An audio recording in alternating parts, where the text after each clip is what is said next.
이 밤하늘에 하늘에 많이 떠 있는 별들을 보면서 하늘과 땅과 그 가운데 만물들을 누가 만들었을까 생각해 보는 경우가 있었을 것입니다. 이때 하나님이 창조하셨다라고 하는 창조신앙을 가진 사람과 우연히 만들어졌거나 진화가 되었을 것이다 라고 생각하는 사람 사이에는 그 사람이 가는 인생의 방향에 있어서 엄청난 차이가 있고 영향이 있습니다. 창조주 하나님이 우주 만물을 창조하셨다라고 믿는 사람은 창조주 하나님의 뜻대로 살아갈 것입니다. 그러나 우주 만물이 우연히 만들어졌다라고 생각하는 사람은 자기의 원대로 자기의 의지대로 살아가면 그만일 것이겠죠.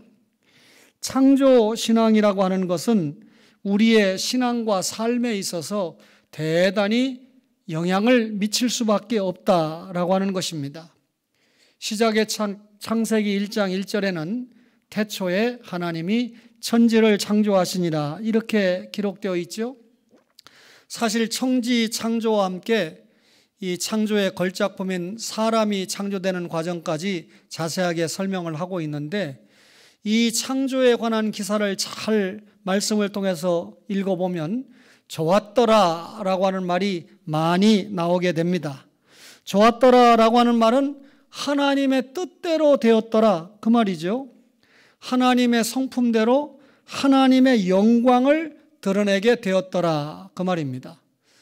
사람이 타락하기 전에는 이렇게 하나님이 만드신 창조물을 통해서 창조주 하나님께 영광을 돌리면서 살았습니다. 그러나 만물의 영장으로 지음받은 인간이 타락한 후에는 창조물을 가지고 하나님께 영광을 돌려드리는 것이 아니라 그 창조물을 가지고 자기의 욕심을 채우려고 하는데 혈안이 되었을 뿐만 아니라 심지어 창조물에 절하는 하나님이 기뻐하시지 않는 행위를 하면서 살았습니다. 창조 기사에서 또 많이 나오는 말씀이 저녁이 되니 저녁이 되며 아침이 되니라고 하는 말씀인데 창조가 일시적으로 된 것이 아니고 순서에 따라서 6일 동안 차례대로 창조가 되었다라고 하는 것을 알려주는 말씀이죠. 이 창조 기사에서 하나님이 이르시되 하나님이 말씀하셨다라고 하는 말씀도 많이 등장하는데 하나님께서 말씀으로 창조하셨다라고 하는 것은 하나님이 전능하신 분이다. 하나님이 능력이 있는 분이시다. 그 말이죠. 그 전능하신 하나님이 명령하니까 그대로 되었습니다. 그리고 하나님께서 빛을 낮이라고 칭하시고 궁창을 하늘이라고 이름을 붙여주셨습니다. 그리고 다섯째 날에 이 물고기와 새와 동물을 만드실 때 비로소 생육, 번성이라고 하는 말씀을 동원하게 되는데 생육하고 번성한다라고 하는 것은 우리에게 충만하다라고 하는 것은 우리에게 복된 말씀이죠. 우리의 자녀들이 많이 태어나게 되면 생육이 이루어지고 그 속에 번성과 충만이 이루어지는 것은 하나님 앞에 복을 받았다라고 하는 결정적인 증거가 됩니다. 이렇게 창세기는 시작에 관한 책인데요. 하나님께서는 엿새 동안 만물을 창조하시고 마지막에 아담을 창조하셨습니다.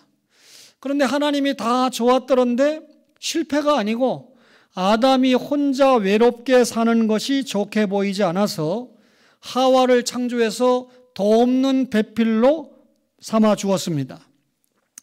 말하자면 아담과 하와를 통해서 인류 첫 가정이 만들어졌고 아담과 하와를 통해서 인류의 첫 부부로 기록이 되게 하셨다 그 말이죠. 이 부부가 하나님 앞에서 자녀를 낳았습니다. 창세기 4장 1, 2절을 보니까 아담이 그의 아내 하와와 동침함에 하와가 임신하여 가인을 낳고 이르되 내가 여호와로 말미암아 득남하였다 하니라. 그가 또 가인의 아우 아벨을 낳았는데 아벨은 양치는 자였고 가인은 농사하는 자였더라 그랬습니다. 아담과 하와가 어린 시절 없었어요. 청소년 시절도 없었습니다. 그럼에도 이들 부부는 모든 면에서 온전하고 성숙한 성인으로 존재했습니다. 이들 부부는 에덴 동산에서 자녀를 낳지도 않았습니다. 말하자면 이 부부가 타락할 때까지 자녀가 없었다는 것이죠. 저들 부부 타락의 결과 해산의 고통이 사람에게 찾아왔습니다. 아담과 하와가 범죄한 후에 낳은 첫 아들이 가인이었고 둘째 아들은 아벨이었습니다. 두 아들은 모두 타락한 가운데 낳은 아들이기 때문에 태어날 때부터 원죄를 가지고 있는 순결하지 못한 그런 자녀들이었습니다. 저들 형제는 에덴 동산에서 태어나지 않고 아담이 추방당한 후에 에덴 동산 밖에서 출생을 했습니다. 하나님께서는 범죄한 아담에게 창세기 3장 15절 여자의 후손을 약속했지요. 이 약속을 받은 아담이 여호와로 말미암아 득남했다. 그러면 이 여자의 후손이 약속이 되고 여호와로 말미암아 득남한 그 혈선을 통해서 약속된 여자의 후손이 이 땅에 오신다 그 말입니다.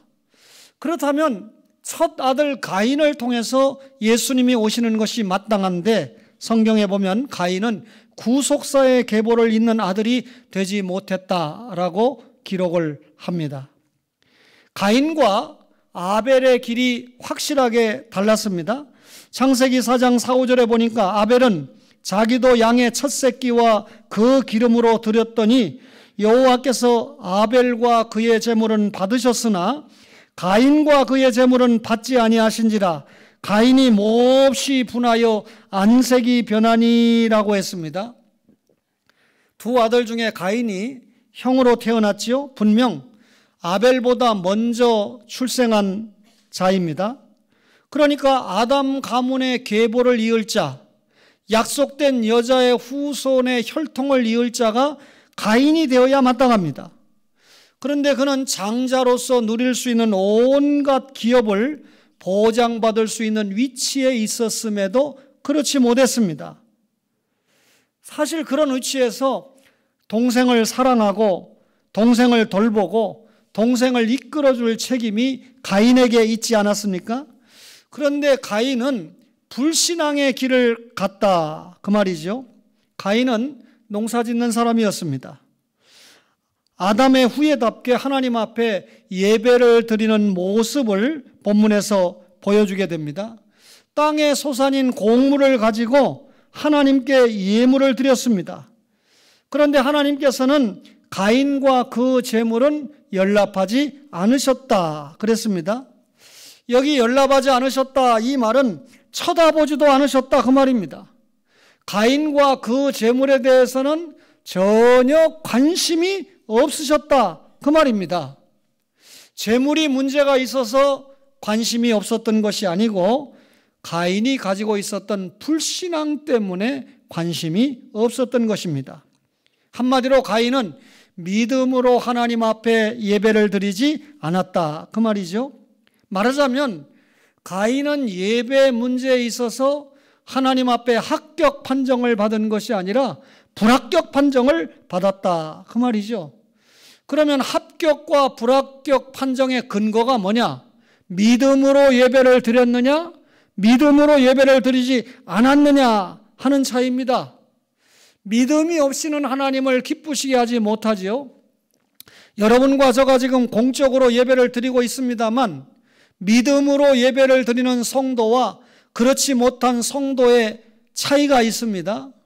또 이 예배가 마치고 공적으로 사적으로 이 시간과 공간을 점유해서 살아갈 때 믿음으로 예배의 생활화를 이루느냐 불신앙으로 생활화를 이루느냐 하는 게 큰 차이가 있습니다. 결국 가인은 죄의 종이 돼서 최초의 살인자가 되고 말았어요. 그것도 하나밖에 없는 동생을 죽인 살인자가 됐으니까 그 아버지 어머니가 갖는 고통이 얼마나 컸을 것이다 라고 하는 것은 우리가 말씀을 드리지 않아도 알겠지요. 요한사도는 요한일서 3장 12절에 가인같이 하지 말라. 저는 악한 자에게 속하여 그 아우를 죽였으니 어찌 연고로 죽였느냐. 자기의 행위는 악하고 그 아우의 행위는 의로움이니라 그랬습니다. 가인의 믿음 없는 행위는 하나님께서 보실 때 악한 행위에 불과했다 그 말입니다. 믿음으로 드리는 예배는 하나님이 연락하시지만 믿음으로 드리지 못하는 예배는 악한 행위에 불과하다 그 말이죠. 예배를 드리는 데 있어서 불합격 판정을 받았다 그러면 즉각 하나님 앞에서 어떻게 됩니까? 회개해야 옳았습니다. 그런데 가인은 오히려 분노하고 안색이 변해서 들에서 동생을 쳐 죽여버리는 살인자가 되고 말았습니다. 살인자가 되었다라고 하는 것도 엄청난 죄인데 하나님의 사람인 동생을 죽이는 장본인이 되고 말았던 것이죠. 그래서 하나님은 죄가 문 앞에 엎드린다. 가인에게 그렇게 말씀하신 겁니다. 그리고 하나님께서 가인에게 가인아 내 아우 아벨이 어디 있느냐? 하나님이 아벨이 어디 있는지 몰라서 물으셨겠습니까?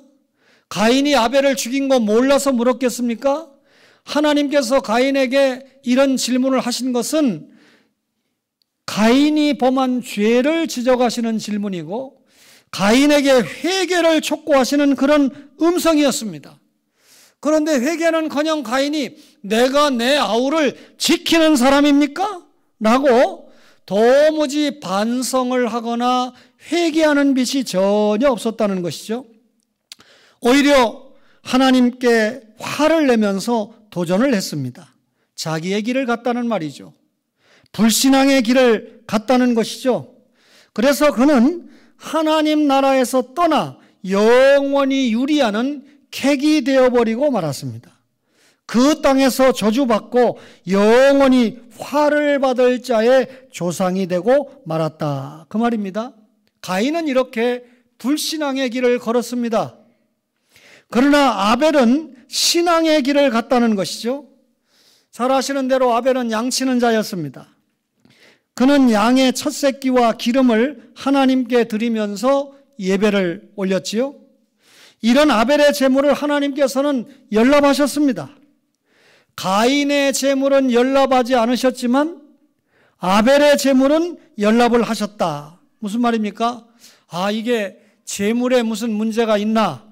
하나님께서는요, 제물의 유무 혹은 제물의 가치, 제물의 종류 때문에 받기도 하시고 받지 않기도 하시는 거 아닙니다.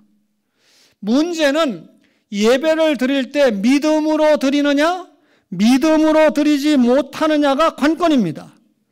결론적으로 아벨은 믿음이 있는 예배를 드렸고 반대로 가인은 전혀 믿음이 없이 예배를 드렸기 때문에 하나님을 기쁘시게 했느냐, 그렇게 하지 못했느냐의 차이가 믿음으로였습니다.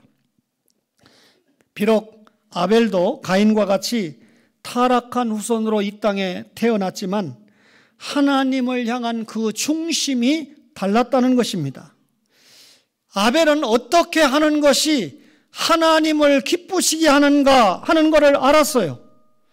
가인과 아벨은 똑같은 형식을 가지고 예배를 드렸지만 그 중심이 달랐다는 겁니다. 말하자면 믿음의 차이였다는 것이죠. 아벨은 자신의 믿음을 예배 생활에서 분명하게 보여주었습니다. 여러분과 저의 믿음을 예배 생활에서, 우리가 교회 생활에서, 가정 생활에서, 직장 생활에서, 사회 생활에서 분명히 보여주어야 된다. 그 말이죠. 아벨은 가인과는 달리 신앙의 길을 걷는 사람으로 인정이 되었습니다. 이런 아벨이었기에 히브리서 11장 믿음장 아닙니까? 위대한 믿음의 선진들이 쭉 소개가 되는데 가장 먼저 소개된 사람이 아벨입니다. 예수님께서도 아벨을 의인이라고 인정을 하셨습니다. 이런 아벨이었지만 주님께 인정받고 믿음의 선진 가운데 가장 먼저 기록될 정도로 인정받은 아벨이었지만 그만 못된 형보다도 지상의 삶은 대단히 짧을 수밖에 없었어요.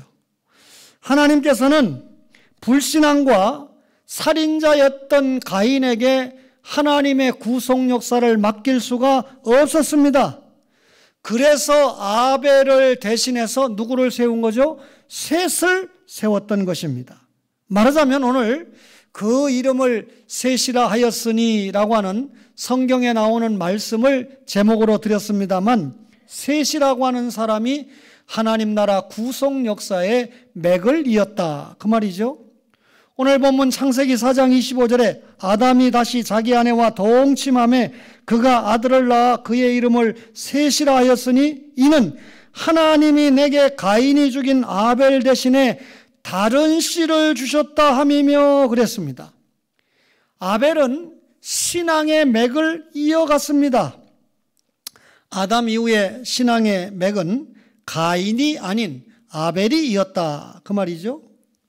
가인의 후예들을 성경이 소개하는데 죄악의 문화를 건설해 가지 않았습니까? 하나님을 떠난 자의 후손들이 할 수 있는 것이라고는 타락과 폭력뿐입니다. 하나님을 떠난 자들은 참신한 개혁이나 거룩을 이룰 수가 없습니다. 제가 주간 중에 여러 성도들과 소통을 하지요. 그 중에 제가 아들같이 여기는 이 경찰 아들하고 소통을 했는데, 무슨 소통을 하다가 자기 뒤에, 등 뒤에 있는 목사님, 제가 처리해야 될 사건입니다. 살인사건, 범죄사건, 뭐 사건 해서 이게 정말 여러분 제가 거짓말 하나도 안 보태고 제 서재에 이 두 상자는 되는 것 같아요. 그러니 얼마나 범죄가 많은가.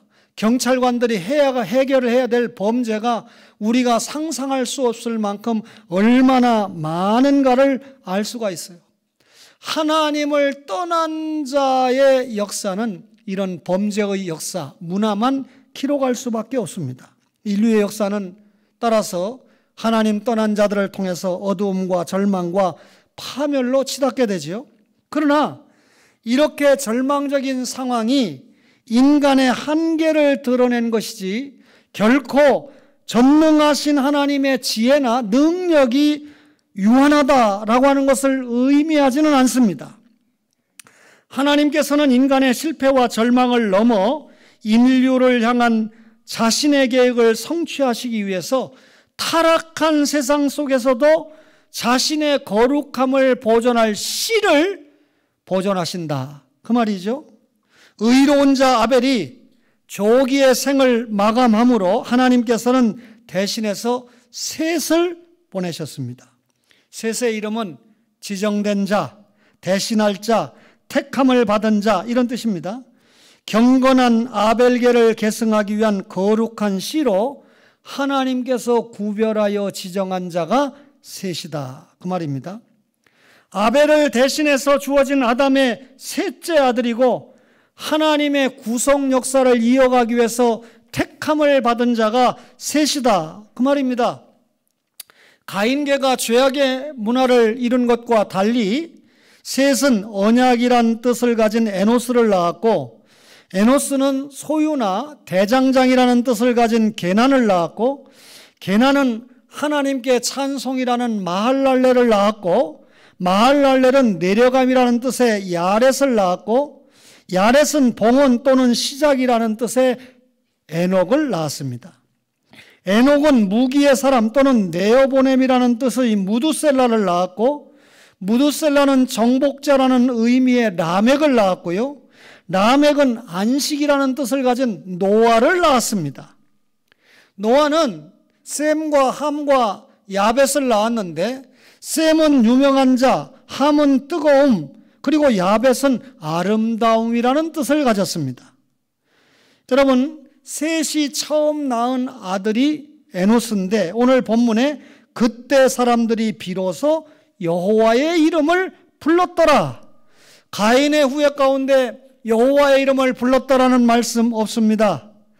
셋 시대에 비로소 하나님께 대한 지식을 가진 자들이 생겼는데, 하나님 앞에서 자신들의 연약함과 무력함을 겸손하게 고백하면서 기도를 드리고 찬양을 드리고 감사를 드리고 경배를 드렸다. 다시 말하면 예배를 드렸다는 의미가 비로소 여호와의 이름을 불렀더라 라고 하는 말씀입니다. 셋 계열은 무엇보다도 여호와의 이름을 부르는 일, 말하자면 하나님의 통치권을 인정하는 일에 앞장을 섰습니다. 우리가 하나님의 성호를 부르고 찬양한다, 이 말은 나에 대한 하나님의 통치권을 인정한다는 말이잖아요. 그리고 그분과의 교제를 이루는 것에 주력하면서 타락한 세상 가운데서 날마다 구별돼서 하나님을 인식하고 하나님 앞에서 살아가는 경건의식을 확립해 간다는 의미 아니겠습니까? 마할랄렐은 하나님께 찬송이라는 이름의 뜻입니다. 셋과 에노스 때부터 시작된 여호와 신앙이 후손들을 통해서 계승되고 있다는 것을 보여주고 있는 이름 아닙니까? 거기다가 에녹은 하나님과 300년 동안 동행한 사람이다, 그렇게 기록했지요.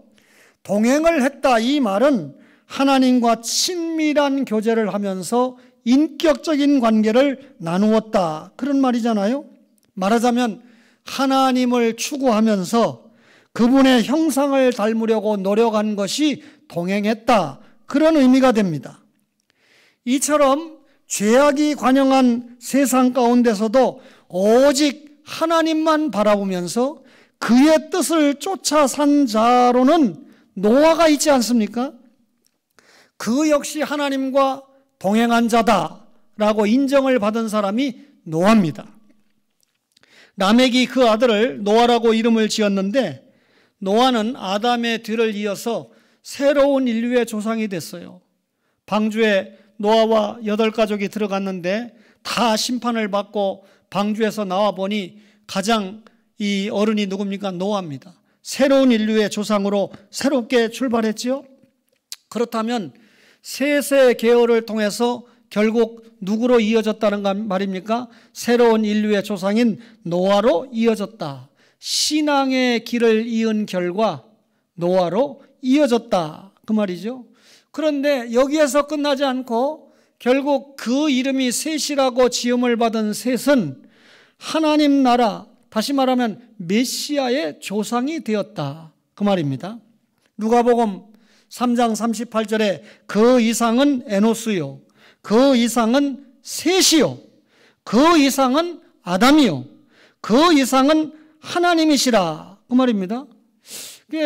이 하나님 아래 첫사람 아담 이야기를 하면, 아담의 족보를 이야기할 때 우리가 이미 말씀을 들은 대로 가인과 아벨이 나와야 되는데, 가인과 아벨을 지나서 바로 셋으로 소개를 하고 셋에서 에노스로 연결을 시키고 있지 않습니까? 분명한 것은 아담의 족보를 이야기할 때 가인은 제외가 되었다. 아담에서 곧바로 셋으로 계승이 되었다, 이걸 말하고 있지요. 그렇다면 이런 셋의 후손이 누구의 탄생과 직결된다? 메시아의 탄생과 직결이 된다, 그 말이죠. 셋의 후예 중에 죽음을 보지 않고 승천한 에녹이 있습니다. 만약에 주님께서 지금 재림을 하신다면 여러분과 저는 죽음을 보지 않고 승천할 수 있겠지요? 에녹의 뒤를 이어서 방주 운동의 신앙을 보인 노아로 에녹의 신앙이 계승이 되었고, 노아가 낳은 아들 중에 셈게를 통해서 아브라함의 아버지 되는 데라가 이 세상에 보냄을 받지 않았습니까? 그리고 데라는 마침내 이스라엘의 역사를 시작하고 구원 역사의 조상으로 불리우는 아브라함을 낳았습니다. 그리고 마태복음 1장 1절에는 아브라함과 다윗의 자손 예수 그리스도의 계보라, 이렇게 시작하지 않습니까? 그러면 여러분, 아브라함과 다윗은 구약의 인물입니다. 예수 그리스도가 오심으로 구약을 성취하면서 신약의 문을 여시지 않았습니까? 구약 성경과 신약 성경이 전혀 무관한 성경이 아니고 창세기가 끝나고 그리고 출애굽기가 시작돼서 연결된 것처럼 구약 성경이 끝나고 그리고 신약 성경이 이어지는 구원 역사의 2부가 된다, 그 말이잖아요. 구약과 신약이 연속성을 가지고 있다, 그 말입니다. 신약에서 구약이 완전하게 성취되었다, 그 말이죠. 이것이 구원 역사인데, 이런 구원 역사에 있어서 핵심이 예수 그리스도의 조상인 셋이 그 메시아의 족보에 들어있었다, 그 말입니다. 말하자면 셋이 메시아의 조상이 되므로 구원 역사의 맥을 분명하게 이었다, 그 말이잖아요. 오늘 여러분과 제가 살아가는 이 세상에서 얼마나 이기주의적인 것을 보게 됩니까? 사실 언론을 100% 믿을 수 없기 때문에 확실하게 말할 수는 없지만, 어쨌든 이 형제 간에 물질 가지고 불화가 났을 때 제가 볼 때 이 보도상으로는 큰 자식이 잘못인 것 같은데 아버지는 작은 자식의 정강이를 차버리고, 또 다른 연예인의 경우 어머니도 아들이 잘못인 것 같은데 딸이 잘못했다고 이렇게 하는, 정말 좀 희한한 세상에 살고 있습니다. 부모도 이기주의에 빠져 있다라고 하는 것을 확인시켜주는 일이죠. 얼마나 천박한 사고를 가지고 있습니까? 여러분, 우리나라가 진짜 잘 되도록 기도하는 분들이 있다면 극단적인 보수 사라지고 극단적인 진보 사라지도록 기도해야 됩니다. 극단은 떨어지는 것 외에는 다른 길이 없어요.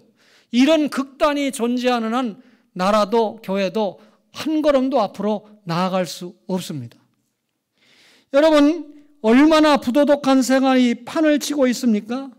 그럼에도 불구하고 하나님께서 부족한 저와 여러분을 하나님의 영광을 위해서 거룩한 씨, 예수 믿는 셋의 계보, 예수 믿는 아브라함의 계보로 정하시고 여기까지 인도하신 줄로 믿습니다.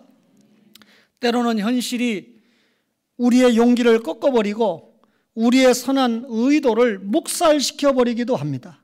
그러나 결국 역사는 불신자에 의해서 주도되는 것이 아니고 이 천국 복음이 모든 민족에게 증언되어야 하리니 그제야 끝이 오리라.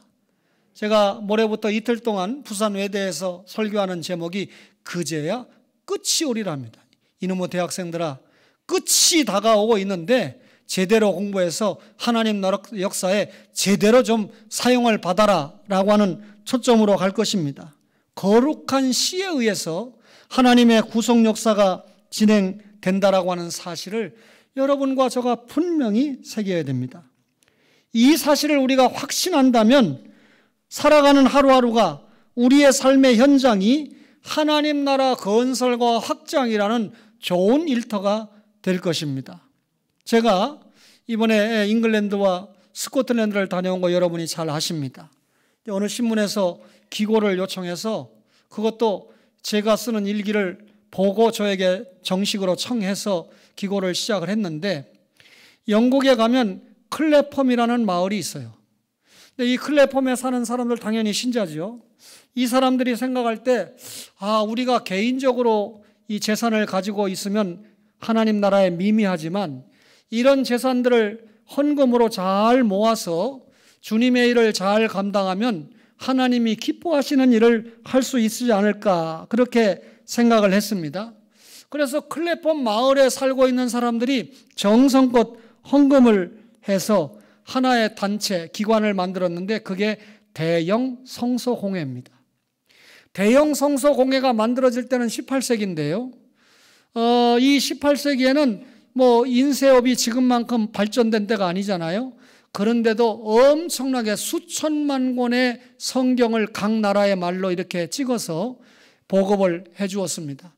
우리나라에도 처음 성경은 대영 성서공회에서 출판을 해 주었습니다.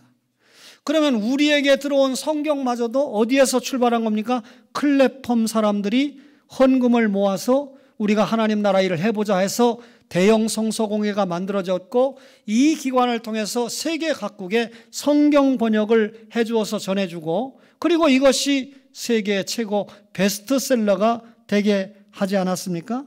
거기서 끝나지 않고요.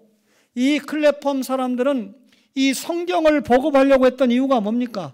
하나님의 말씀을 세계 땅끝까지 전하자 그거잖아요.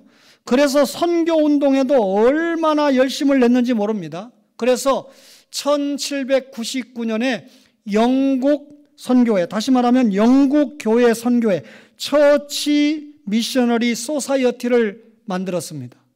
클레폼 사람들을 통해서 대형 성서 공회, 그리고 영국교회 선교회가 만들어져서 이 영국교회 선교회를 통해서 선교의 시기에 얼마나 많은 선교사들이 파송을 받았는지 말할 수 없는데, 특별히 세계 인구의 가장 많은 나라가 중국 아닙니까? 지금 뭐 등록된 건 14억인데 등록되지 않은, 자식 많이 나면 이 대우를 안 해주니까 15억이 된다는 말도 들리는데 알 수 없어요. 분명한 것은 지하교회 성도들까지 해서 약 1억 명이 넘을 것이다 라고 하는 것이 거의 모든 학자들의 공통된 견해입니다. 드러내놓고 내가 신자라고 말을 못하는 이런 교인들까지 하면 그렇게 숫자가 많다는 거죠. 이런 숫자를 기록하기까지 클레폼 사람들의 이 선교운동이 얼마나 큰 역할을 했는지 두말할 필요가 없겠습니다. 뿐만 아니라 여러분, 우리가 이 노예 폐지 운동, 우리가 인권을 말하잖아요. 뭐 제가 하태경 국회의원 같은 분하고 무슨 관계가 있습니까? 한번 만나보지도 못했는데, 근데 북한의 인권 문제 때문에 최근에 미국을 다녀왔어요. 잘하는 일이다 생각합니다.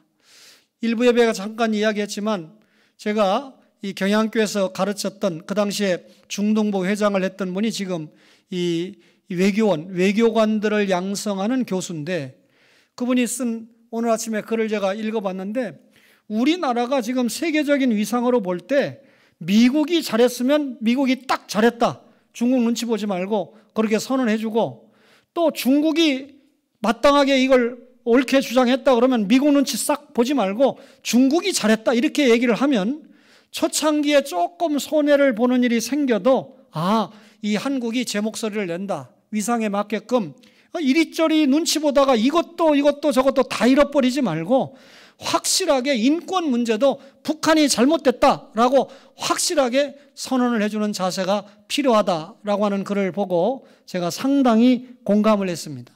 이분의 주장은 상당히 신앙에도 관계가 있지만 아마 그런 신앙으로 자기 제자들을 길러내는 데에도 굉장히 열심을 낼 것이다, 그래 생각해 봅니다. 이 클레폼 사람들이 노예 폐지 운동을 전개하는데 얼마나 맹렬했던지 미국보다도 30년 먼저 영국에서 노예 폐지 운동이 성공을 이루었습니다.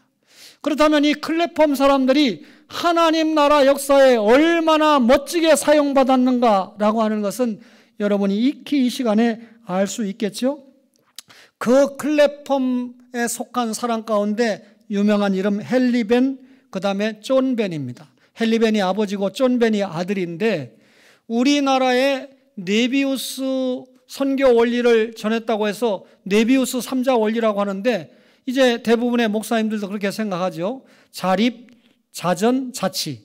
다시 말하면 우리가 이 선교를 해서 필리핀에 교회를 세웠다 그러면 선교사가 다 좌지우지하는 게 아니라 빨리 그 교회가 자립할 수 있도록, 그리고 스스로 복음을 전할 수 있도록, 그리고 교회를 스스로 이끌어갈 수 있도록 자립, 자전, 자치할 수 있도록 해줘야 된다라는 게 네비우스 3자 원리인데, 이 원리를 원래 네비우스가 주장한 게 아니고 제일 먼저 이걸 주장한 사람이 클레폼의 헨리 벤입니다. 헨리 벤이 주장한 것을 네비우스가 배워서 우리나라에서 외친 것뿐이죠. 그 다음에 헨리 벤의 아들이 존 벤인데, 이 부자가 클레폼 사람으로서 얼마나 선교에 열심을 내고 자립, 자전, 자치 운동을 열심히 주장했는지 모릅니다. 아주 이것이 합당한 선교 원리로 변함없이 지금까지 자리매김을 하고 있지요. 사랑하는 초원의 가족 여러분, 그 이름을 세시라 하였으니 이 말씀 속에 보통 의미가 담겨 있는 거 아닙니다. 그 의미가 뭡니까? 사람의 뜻 중요하지 않고 하나님의 뜻, 하나님의 목적, 하나님의 계획, 하나님의 의지가 중요하잖아요. 다시 말하면 메시아 예수 그리스도를 보내시겠다 약속을 했는데 죄인을 위해서 그 메시아의 혈통으로 누가 셋이 사용을 받았다 그 말입니다. 오늘 여러분과 제가 교회 운동을 통해서 여전히 하나님 나라 건설과 확장에 사용을 받고 있습니다. 우리 나름대로 주님 앞에 이 클레폼의 사람들까지 생각하면서 우리가 사용받을 수 있는 일이 무엇인가, 우리의 은사가 다 동원되어서 하나님 나라 확장에 멋있게 사용받는 그런 여러분과 저가 되기를 간절히 바랍니다.